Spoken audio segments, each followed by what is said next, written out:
Sag bloß nicht, dass wir Freunde bleiben. Das war alles nicht so geplant. Was? Dass du dich verliebst? Nee, sicherlich nicht. Dann bleibt's wohl an mir, das junge Glück zu zerstören. Du willst Nicola doch nicht wirklich die Wahrheit sagen. Verzeihung, diese Herren wünschen Sie zu sprechen. Danke, Justus. Was hast du getan? Was ich schon längst hätte tun sollen.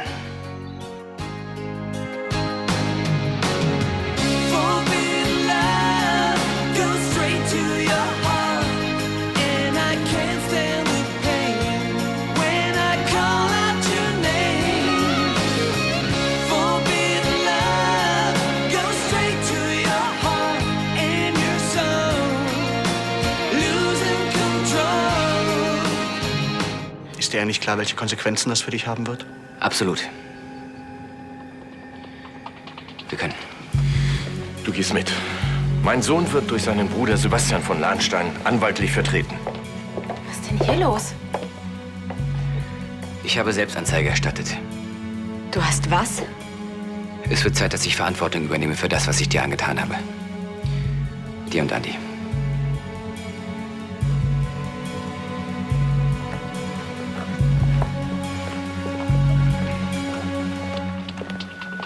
Verzeihung, hat zufällig meine Nichte... Nicht jetzt. Selbstverständlich. Konnte das denn keiner verhindern? Der Psychologe oder Pfleger oder was weiß ich? Niemand wusste, was er vorhat. Tristan hat sich entschlossen, zu seiner Schuld zu stehen. Damit er sich besser fühlt oder was? Und was ist mit Helena? Wenn die Presse erfährt, dass ihr eigener Bruder seit Jahren in sie verliebt ist, dann hat sie keine ruhige Minute mehr.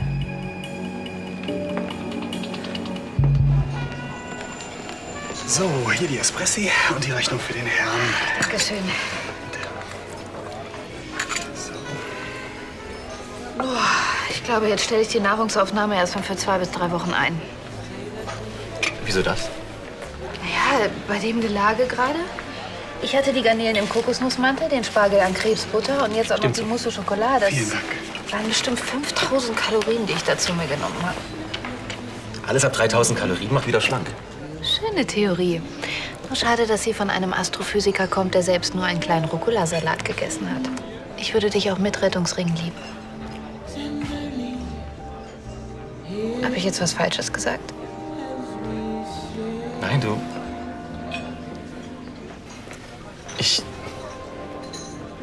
Nicola, du bist das Beste, was mir passieren konnte. Also langsam machst du mir Angst mit deinen täglichen Liebesschwüren. Erinnerst du dich, als ich dir gesagt habe, wofür ich die 2 Millionen von meinem Vater wollte? Ja, klar, du wolltest einer Freundin aus der Patsche helfen. Das war gelogen. Mit dem Geld musste ich Schulden zahlen. Meine Schulden. Nicola, ich bin kein reicher Erbe, ich bin pleite. Völlig pleite.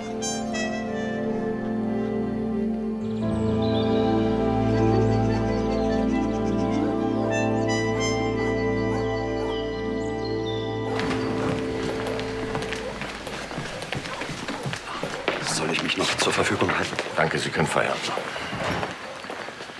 Und? Wir müssen davon ausgehen, dass die Staatsanwaltschaft Anklage erheben wird wegen Verleumdung. Und außerdem entweder wegen Nötigung oder Anstiftung zum Meineid. Das wird allerdings ganz davon abhängen, wie Jessica Stiel sich verhält. Kennt die Polizei den Grund, sein Motiv, warum Er hat ausgesagt, dass er Andi für nicht standesgemäß hielt. Das wird ein schwieriger Prozess. Es wird Zeit, dass ich gerade stehe für das, was ich getan habe. Aber die Angelegenheit betrifft nicht nur dich, sondern die gesamte Familie. Wir stehen in der Öffentlichkeit. Das habe ich der Polizei auch schon klar gemacht. Und ich glaube, die hat noch Verständnis dafür. Wie gehen wir weiter vor? Ich bin kein Strafrichter. Ich würde vorschlagen, dass ich einen renommierten Kollegen hinzuziehe. Gut, mach das. Gut. Ja, dann gehe ich mal wieder in meine Quarantänestation. Tristan, warte. Ich habe mit Helena gesprochen. Sie ist damit einverstanden, dass du dich wieder frei im Schloss bewegen kannst. Dass du sie in Ruhe lässt, versteht sich ja wohl von selbst. Und in Zukunft keine Alleingänge mehr.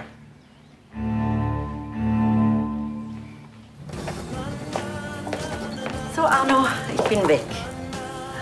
Spätschicht. Ja, haben sich einige wichtige Unternehmer angesagt. die natürlich von der Chefin höchstpersönlich bedient werden wollen, was ich in diesem Fall sehr gut verstehen kann. Ja, deshalb mache ich die Nachtschicht. Sag mal, willst du renovieren? Renovieren? Ja, natürlich. Ich habe als Student ja nichts anderes zu tun, als Kaffee zu trinken und übers Leben zu philosophieren. Lernstress? Sagen wir mal so. Es gibt Seminare, in denen lernt man Dinge, die ich nicht mehr brauche. Und dann gibt es interessante Seminare. Leider sind im Moment die Ersteren an der Reihe. Moderne Inneneinrichtung und Möbeldesign, das ist doch hochinteressant. Ich studiere Architektur. Was interessieren mich Kissenbezüge? Oh nein, Arno, Architektur und Innenarchitektur müssen harmonieren, finde ich. Anders als bei uns hier. Höre ich da etwa eine Kritik an unserer kleinen, gemütlichen Wohngemeinschaft heraus? Wie sage ich das jetzt diplomatisch? Ich gebe es ja zu. Innenarchitektur und Dekoration sind nicht gerade meine Stärken. Ja, ein paar Farbtupfer und ein paar elegante Accessoires könnten nicht schaden. Also von mir aus leg los. Ja, wenn du renovieren willst, meinen Segen hast du. Ist das dein Ernst? Ja, natürlich.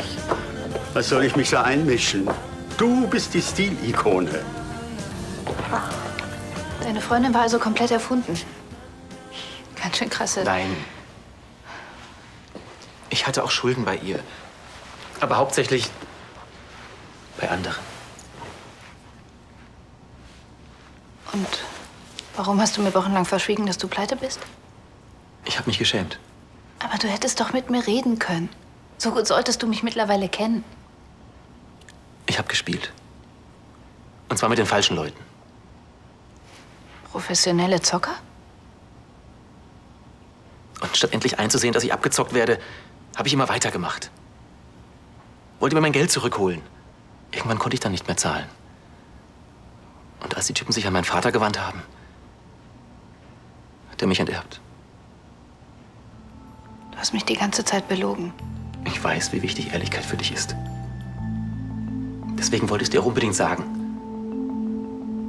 Zu spät, schätze ich.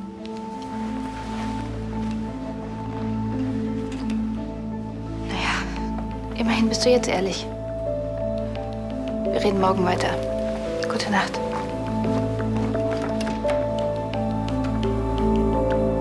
Schade, dass Frau Weber kurzfristig in Urlaub geflogen ist. Gegen eine Auffrischung unserer Dekoration hätte ich auch nichts einzuwenden. Auch hier helle sommerliche Töne, sehr schön. Eure neue Schlossverwalterin ist schon in Urlaub? Ja, Justus war auch nicht begeistert. Aber es gibt auch gute Neuigkeiten. Vom Schloss? Wer hätte das gedacht? Ansgar ist nach Italien abberufen worden. Nach der Fusion mit der italienischen Bank muss er sich dort einarbeiten. Ist er freiwillig gegangen? Ich weiß es nicht. Ich kann es mir ehrlich gesagt nicht vorstellen, aber egal, Hauptsache weg. Jetzt müsste nur noch Maria das Schloss verlassen, dann würde endlich wieder Frieden einkehren. Oh, vielleicht dauert das auch gar nicht mehr so lange. Zwischen Ludwig und Maria ist irgendetwas vorgefallen. Genaueres weiß ich leider nicht. Aber das geht mich ja auch gar nichts an. Darauf ein Gläschen Champagner? Ja.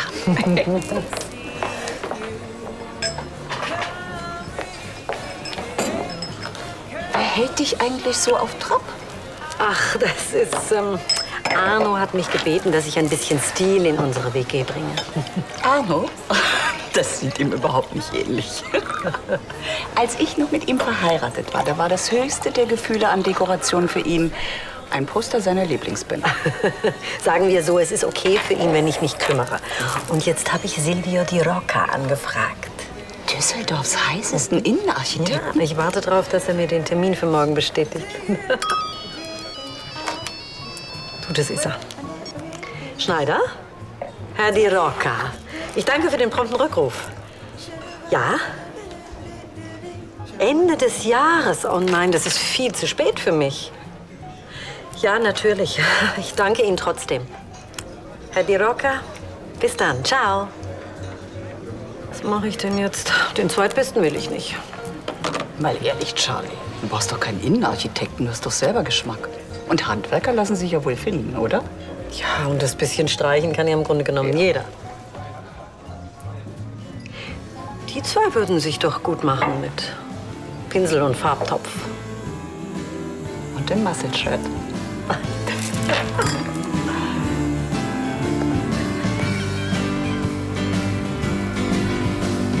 Weißt du, ich werde das ganz dezent gestalten, Arno. Weniger ist ja oft mehr. Nur ein paar kleine Akzente. Du sollst dich ja nach wie vor hier zu Hause fühlen. Mach, wie du willst. Ich vertraue deinem Geschmack. Wunderbar. Ah, Luca und Niklas, guten Morgen. Kommen Sie bitte rein. Morgen. Geht gerade durch. Sind das nicht deine Kellner? Ja, das hat alles seine Ordnung. Mach dir mal keine Gedanken. Frohes Schaffen. Danke. So, das Wichtigste haben wir ja gestern schon besprochen. Also, als Grundton für die Wände. Wo ist er? Ich habe ihn markiert. Nehmen wir den hier.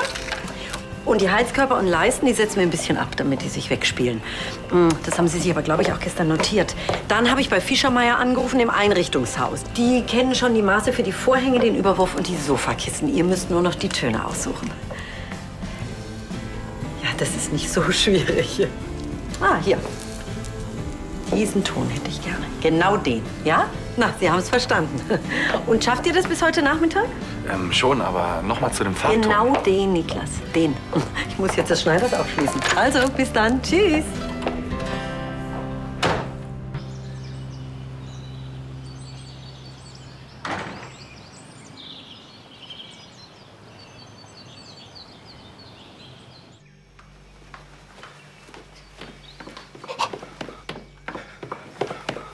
Justus, hätten Sie eine Minute für mich? Selbstverständlich, Graf Lahnstein. Was kann ich für Sie tun? Sie wissen nicht zufällig, wo Ihre Nichte gerade steckt? Leider nein. Demnach hat die Selbstanzeige Ihres Bruders also doch etwas mit Jessica zu tun. Das hatte ich befürchtet. Mein Bruder hat gestern Selbstanzeige erstattet, weil er Ihre Nichte zur Falschaussage überredet hat. Andi Fritsche hat Jessica nicht vergewaltigt, das hat sie nur behauptet.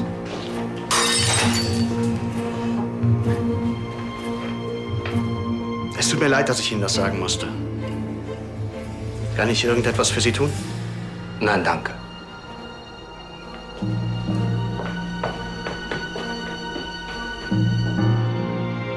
Was ein Desaster. Hier bist du. Ich treffe mich gleich mit Hagen Haas. Das ist einer der besten Strafverteidiger Deutschlands. Ich habe schon mit ihm telefoniert und ihn ins Bild gesetzt. Soll ich mitkommen? Nein, das wird nicht nötig sein. Ich wollte nur mit dir mal die generelle Strategie absprechen. Herr Haas schlägt vor, dass wir auf verminderte Schuldfähigkeit plädieren. Ich habe daraufhin mit deinem Therapeuten gesprochen. Und er hat mir natürlich keine Einzelheiten erzählt, aber er wäre sofort bereit, dir aufgrund deiner Gefühle für Helena zu Nein, ich will attestieren, auf keinen Fall, dass sich irgendwelche Anwälte auf Helena stürzen und sich auch noch mit dieser Geschichte quälen.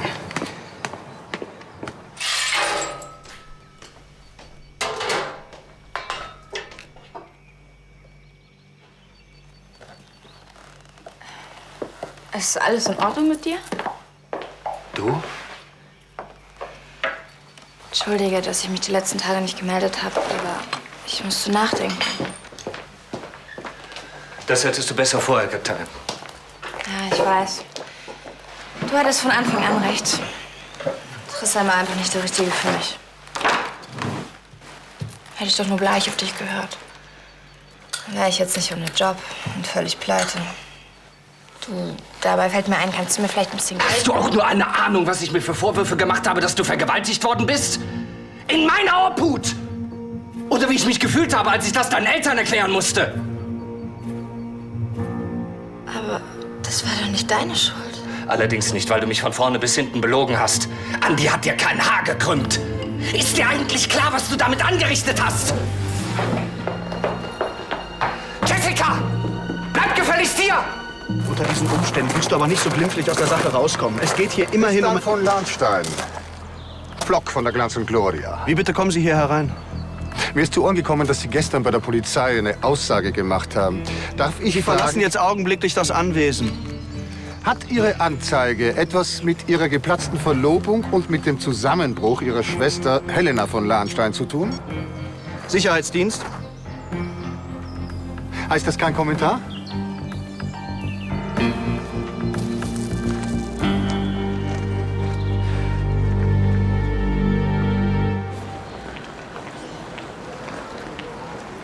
Nicola. Hallo, Philipp. Schön, dass du mich begleitest. Schön, dass ich mitkommen darf. Zum Shoppen? Dafür hat sich noch nie ein Mann bei mir bedankt. Es hat dich auch noch kein Mann so belogen. Hast du eine Ahnung? Philipp, ich Ich denke, dass jeder mal irgendwie Mist baut. Und ja, du hast mich mit deiner Lüge sehr verletzt. Aber auf der anderen Seite bin ich sehr froh, dass du mir doch noch die Wahrheit gesagt hast. Danke. Hast du dir denn schon überlegt, wie es jetzt weitergehen soll? Ich meine, finanziell? Komm, wir gehen hier lang. Aber das ist doch gar nicht dein Style. Aber das ist jemand, den ich wirklich nicht wiedersehen will. Nicola, schön dich zu sehen. Ich habe schon gehört, dass du wieder in Düsseldorf bist. Hallo Konrad, das ist ja eine Überraschung. Was für eine. Ich musste so oft an dich denken. Ach ja? An unsere Nacht in Buenos Aires. Meinst du, das wollen wir nicht mal gebührend feiern? Mit einem Kaffee vielleicht? Und danach? Ja, klar. Ach, übrigens darf ich dir vorstellen, das ist Philipp zu Hohenfelden, mein Verlobter.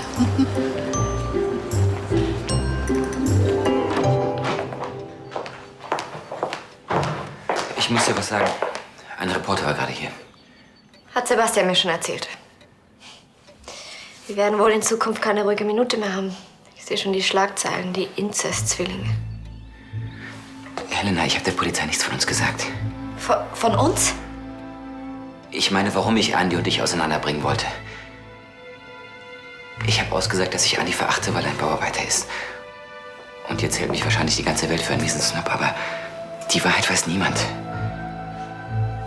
Ich werde dich beschützen, versprochen. Ich brauche deinen Schutz nicht. Ohne dich wäre ich doch noch nicht mal in dieser Lage. Und vor allem wäre ich noch mit Andi zusammen. Die Presse wird sich wahrscheinlich auch auf ihn stürzen. Wo willst du hin? Mein Leben geht dich nichts mehr an.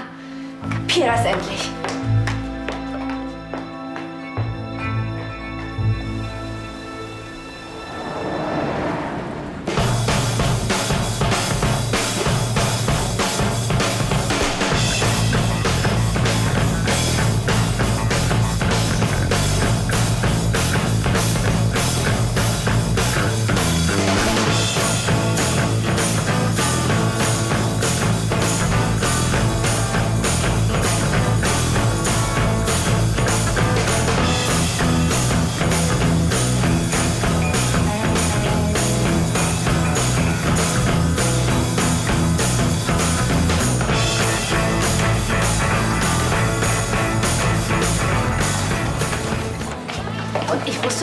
Nicht, dass er aus Düsseldorf kommt. Ich habe gedacht, ich sehe ihn nie wieder.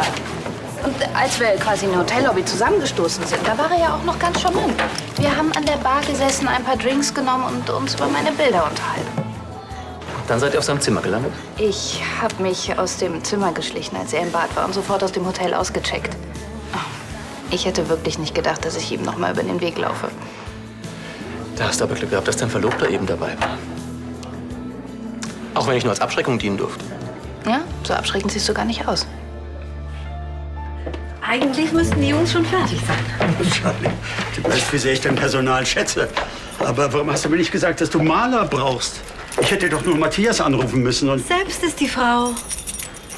Die sich ein paar knackige Kerle besorgt, die nach ihrer Pfeife tanzen. Arno, du wirst begeistert sein. Alles ganz schlicht und edel, sanfte Naturtöne und ein Hauch von Exotik. Wir werden es sehen.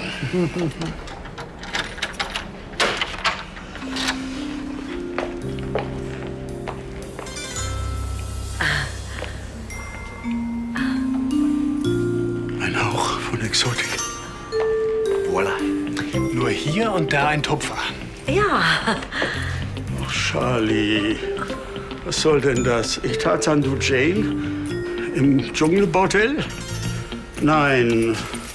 Es tut mir leid, aber ich glaube, da müssen wir noch mal ran. Wie du schon gesagt hast. Selbst ist die Frau.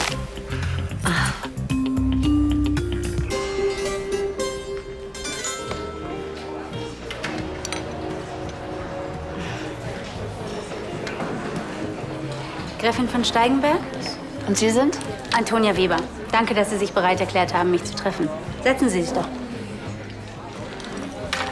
Also ich treffe mich normalerweise nicht mit Fremden. Aber Sie haben mich irgendwie neugierig gemacht. Das hatte ich gehofft. Und da Sie nicht von der Presse sind, wie mein PR-Berater herausgefunden hat, bin ich jetzt sehr gespannt. Ich kann mir vorstellen, dass die Sache für Sie ein bisschen delikat ist, aber ich verspreche absolute Diskretion. Wir haben vielleicht mehr gemeinsam, als Sie glauben. Dann sind Sie auch. Sozusagen. Und ich finde, dem muss endlich ein Ende gesetzt werden. Ja, das sehe ich auch so. Solange ich mich dafür nicht als komplette Idiotin outen muss. Keine Angst. Mir schwebt da was ganz anderes vor. Helena, was für eine Überraschung. Ist alles in Ordnung? Kann ich kurz reinkommen? Ja, natürlich. Entschuldige, willst du vielleicht erstmal was trinken? Nein. Es kann sein, dass sich die Presse auf dich stürzen wird, wegen der Geschichte mit Tristan. Warst du jetzt doch bei der Polizei? Nein, ich nicht, aber Tristan. Er hat sich selbst angezeigt. Was?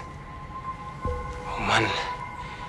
Was ist, wenn das rauskommt? Er hat der Polizei nicht gesagt, warum er das alles gemacht hat, dass er mich... Aber es war trotzdem schon ein Reporter auf dem Schloss. Erst die geplatzte Verlobung, dann mein Zusammenbruch, jetzt auch noch Tristans Anzeige. Die ahnen natürlich, dass irgendetwas nicht koscher ist. Jedenfalls, ich wollte dich warnen.